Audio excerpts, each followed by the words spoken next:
안녕하세요. 난이랑입니다. 이번 시간에는 서반과 서반에 대해서 알아볼까 해요. 어, 먼저 이 서반에 대해서 말씀드릴게요. 앞에 이렇게 지금 난초 두 개가 보이시죠? 좌측은 서호반, 우측은 서반 이렇게 표현을 합니다. 서 또는 서반이라고 표현하죠. 서반은 우리말로 표현하면은 안개무늬라고 표현하죠. 어, 산반 전 시간에 그 산반에 대해서 이야기할 때 좀 들었을 겁니다. 아, 신화가 출하시 신화가 나올 때 전체적으로 노란색 또는 연노랑, 유백색, 백색, 뭐 연두색 이렇게 그 신화가 나와서 점점 녹이 차들어가고 그 흔적만 주로 남기는 형태를 우리가 서반이라고 이렇게 표현을 합니다. 또 최근에는 뭐 배추사라는 말이 있죠. 그것도 역시 보조 용어로 봐야 되는데요. 그 노란색이 아니라 연두색이나 연녹색으로 출하할 때 형태를 그렇게 이야기하기도 합니다. 이런 보조 용어들은 주로 그렇게 나오는 것들이 색화가 나올 가능성이 있기 때문에 사용하는 거고요. 자, 이보다 출하 시 노란색이나 또는 그 유백색, 백황색 이렇게 출하하고 녹이 끝까지 차 들어가지 않을 경우는 우리가 유령이라고 그러죠.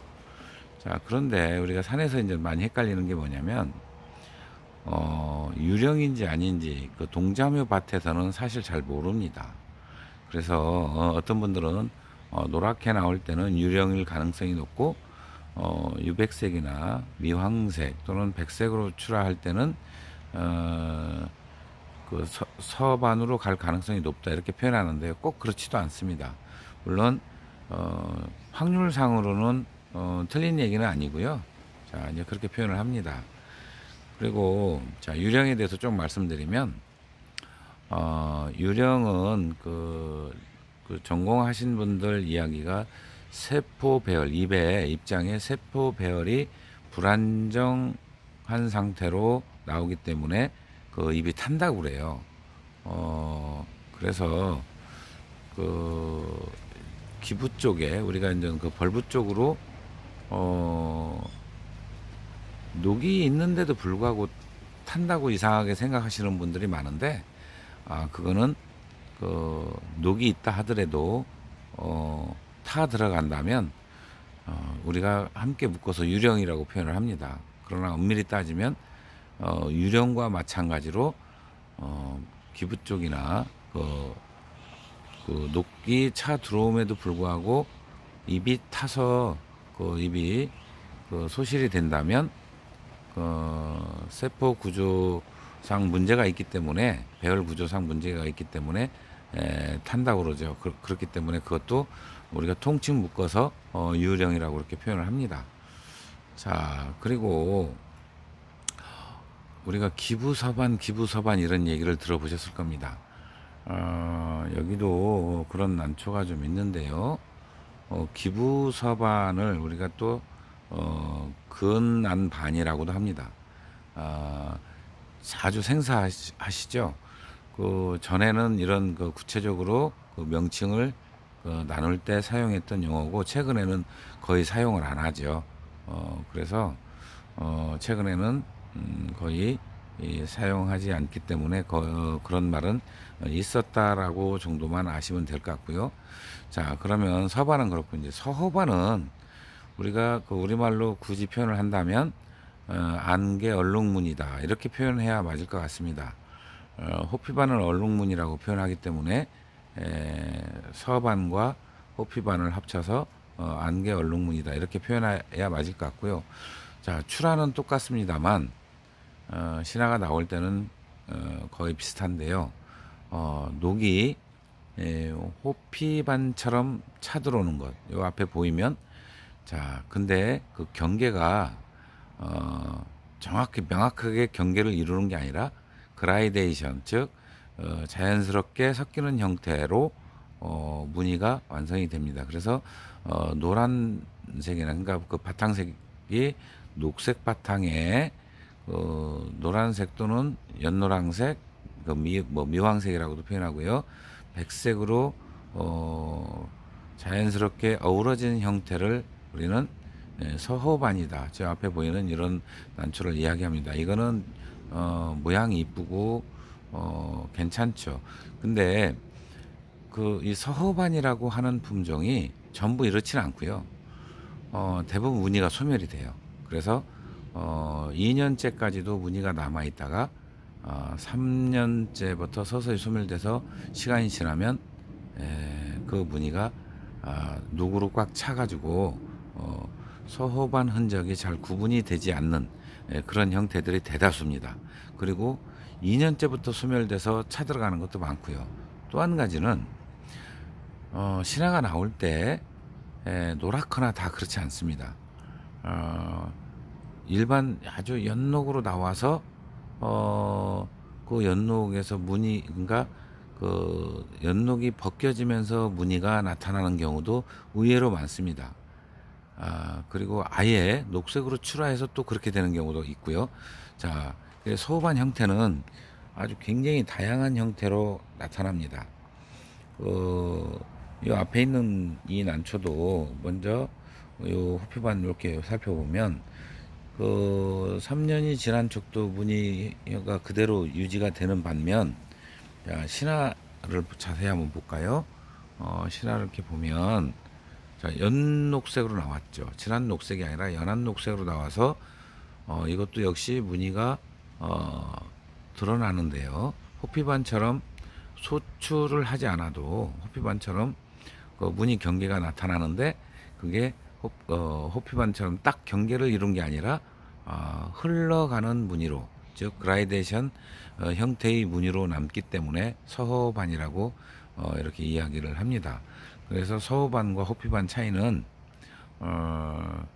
이제 구분은 명확히 저지는데요. 그건 왜 그러냐면, 호피반은 녹이나 연녹으로 나와서 무늬가 뒤늦게 발현되는 거지만, 서호반은 그보다 일찍 발현이 됩니다. 더 빨리 발현이 되고, 또 한 가지는 애시당초 진한 노란색 또는 연노랑, 백색, 백황색 이런 형태로 출하했다가 녹이 들어오는 이런 형태로 구분이 지어집니다.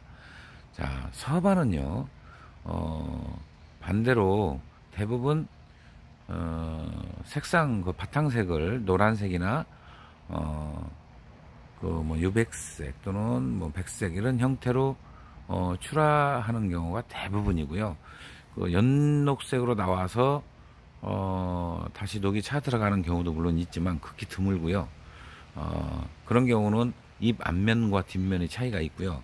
요 앞에 보이는 올해는 제가 좀 비료를 해서 그런지 이거는 아예 노랗게 나오는 건데, 아니 노란 게 아니라 미황색으로 나오는 건데, 지금은 미리 녹이 껴 있죠. 끝부분에 녹이 있는 게 신화 쪽에서도 보이실 겁니다. 그러죠? 이렇게. 자, 평상시는 이보다 훨씬 더 미황색을 띠고 나오는데, 이 난초는 지금 잡색이 하나도 없죠. 이건 소심이거든요. 아직 제가 꽃은 못 봤는데, 지인으로부터 구입할 때 당시에 이 난초는 백황색을 띠고 꽃이 폈다고 그래요. 백황색 소심이 폈다라는데, 이런 난초들은 대부분 빛에 의해서 황색으로 필 수도 있고 백색으로 필 수 있습니다. 나중에 이제 피면은 제가 보여드리겠는데요. 자, 그래서 서호반은 무늬가 반을 이루지 않는 형태를 이야기하고요. 물론 이게 소멸이 돼서 기부 쪽에 남는 경우도 있습니다. 그러면은 그게 어떤 게 우성이냐에 따라서 서호반 또는 서반으로 불리기도 합니다. 자, 옆에는 역시 거의 호피반에 가까울 정도로 형태를 띠지요. 자, 그리고 다른 걸 한번 보여드리면, 자, 앞에 보이는 난초도전 서호반이죠. 자, 이거는 좀 전에 보여드렸던 거 좀 다른 면이 보이죠. 그 전년도 초까지 화려하다가 그 다음 연도 쪽에는 이렇게 중간에 한 군데만 반이 보이고 소멸이 됩니다. 자, 이렇게 소멸이 되는 품종이 있고요. 또 다른 거를 보여드리면, 자, 또 이런 형태도 있습니다. 무늬가 굉장히 불규칙한 반을 보이죠. 자, 이렇게 이것도 출하는 연녹색을 띠고 출하를 하는데요. 이렇게 무늬 반을 남기고 뒤로 소멸이 되는 것을 알 수 있습니다. 자, 서호반과 서반에 대해서 알아봤는데요. 그 차이는 약간씩 있었죠. 저한테 질문하시는 분들이 명확한 구분법을 좀 알고 싶다고 해서 제가 이렇게 말씀을 드리는데요. 이제 이와 또 유사한 게 있습니다. 소위 우리가 색화반이라고 표현하는 주로 이제 홍화가 피는 그런 형태도 제가 조만간 그 난초를 보여드려 가면서 올려드리도록 하겠습니다. 자, 이번 시간은 이렇게 해서 서반과 서호반에 대해서 알아봤습니다. 고맙습니다.